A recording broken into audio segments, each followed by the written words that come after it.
Islamabad high court ने doctor Aafia Siddiqui की रिहाई से मुताल्लिक केस में अदालती अहकामात पर अमल दरामद न होने पर वज़ीर आज़म और वफाकी काबीना को तौहीन अदालत का नोटिस जारी कर दिया। अदालत ने तमाम फरीक़ैन को 2 हफ्ते में तहरीरी जवाब जमा कराने का हुक्म भी दे दिया है।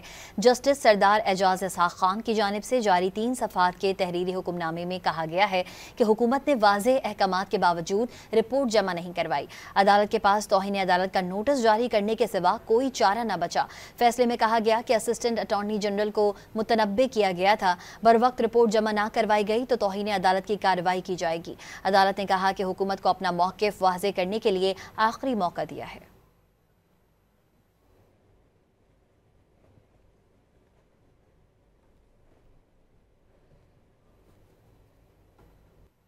इस्लामाबाद हाई कोर्ट ने डॉक्टर आफिया सिद्दीकी की रिहाई से मुताल्लिक केस में अदालती अहकामात पर अमल दरामद न होने पर वज़ीर आज़म और वफाकी काबीना को तौहीन अदालत का नोटिस जारी कर दिया।